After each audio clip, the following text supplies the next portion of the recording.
You are sitting across from someone at dinner. They lean forward. A few seconds later, without deciding to, so do you.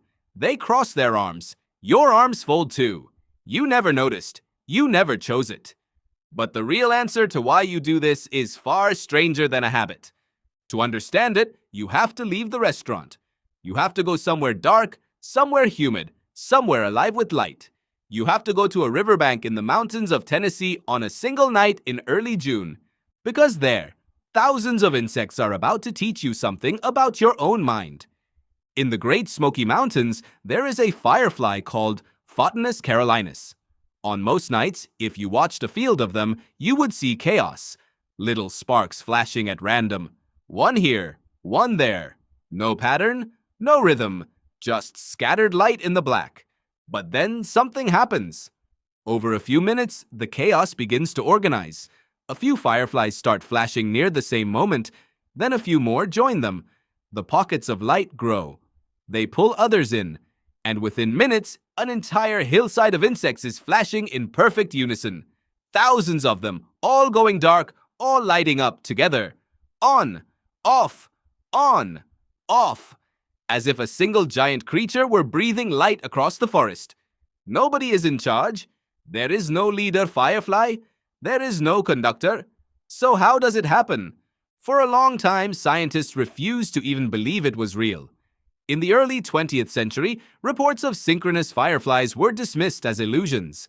People suggested it was your eyelids twitching. They suggested it was heat lightning.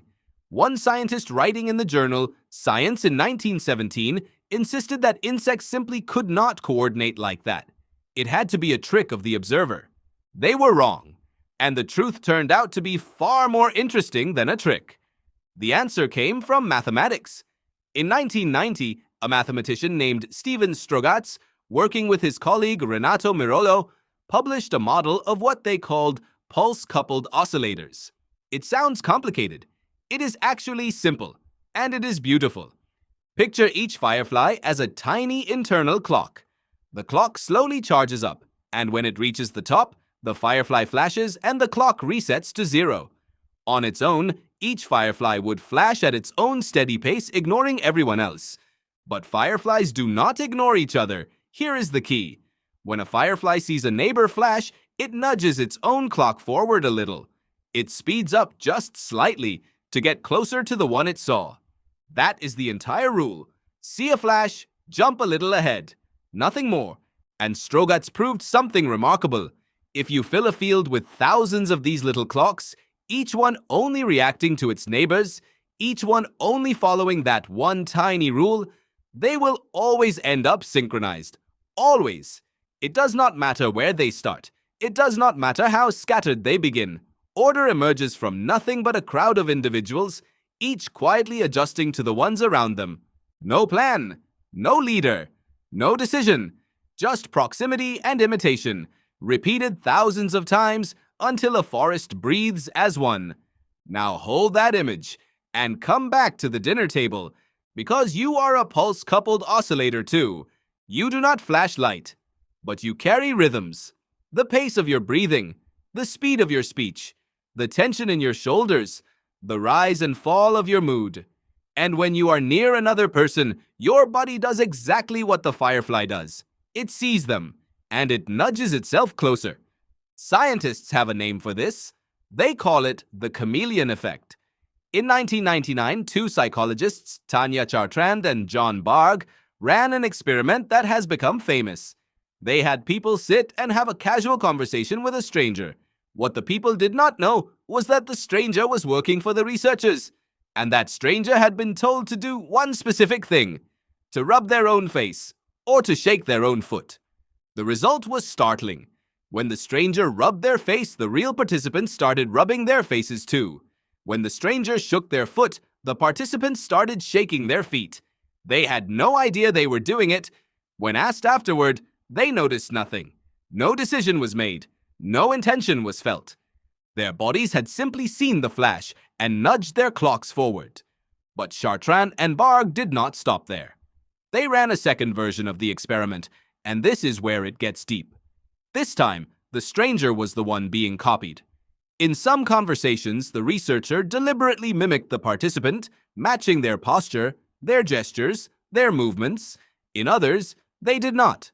Then they asked the participants a simple question. How much did you like the person you just talked to? The people who had been subtly mimicked liked the stranger more. They said the conversation went more smoothly. They felt a connection they could not explain. The copying was invisible to them, but it worked on them anyway. Being synchronized felt like being understood. Think about what that means. The thing you never notice yourself doing is the same thing that makes you trust the people who do it to you. Why would evolution build you this way? Why would your body be wired to secretly imitate the people around you? Because for almost all of human history, your survival depended entirely on the group. You were never meant to live alone. A single human on the ancient savannah was a dead human. Slow, weak, soft-skinned, without claws or fangs or speed. Your only weapon was the tribe, and a tribe only works if its members are coordinated. So your brain evolved a shortcut, a way to bond faster than words, a way to signal without speaking that you belong here, that you are one of us, that you can be trusted. And that shortcut was imitation. To copy someone is to say, silently, at the level of the body, we are the same kind of creature. We are safe with each other. There is even a piece of biology that may sit underneath this. In the 1990s, a team of neuroscientists led by Giacomo Rizzolatti, studying monkeys in Italy, discovered something they never expected. There were cells in the brain that fired both when the monkey performed an action and when the monkey merely watched someone else perform the same action. They called them mirror neurons. The idea electrified science. Here, it seemed, was a physical bridge between watching and doing. A part of the brain that does not distinguish very cleanly between their action and your action. A part that, in a sense, rehearses other people inside you. The role of mirror neurons in humans is still debated, and good scientists argue about how far the idea can be pushed. But the core observation remains haunting. On some level, your brain treats the people you watch as templates for the person you become. You are always quietly rehearsing the people around you. And this goes far beyond crossing your arms at dinner. It reaches into things you would swear are entirely your own. Consider yawning. You know that a yawn is contagious. You may even be fighting one right now, just from reading the word. The psychologist Robert Provine spent years studying this, and he found that just seeing, hearing, or even reading about yawning can trigger it in you. And here is the strange part. The more empathetic a person is, the more susceptible they are to contagious yawns. The very thing that makes you good at connecting with others is the thing that makes you copy them without consent. Now consider something bigger than a yawn. Consider your emotions. Researchers call it emotional contagion, and the psychologist Elaine Hadfield helped map how it works. Walk into a room where everyone is anxious, and within minutes, your own chest tightens, though nothing has happened to you. Sit beside someone calm, and your breathing slows to meet theirs. Your mood is not as private as it feels. It leaks. It spreads. It sinks.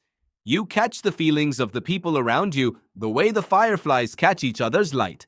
This is why one panicking person can turn a crowd into a stampede. This is why laughter spreads across a room. This is why a single bitter coworker can darken an entire office, and why one genuinely warm person can lift it.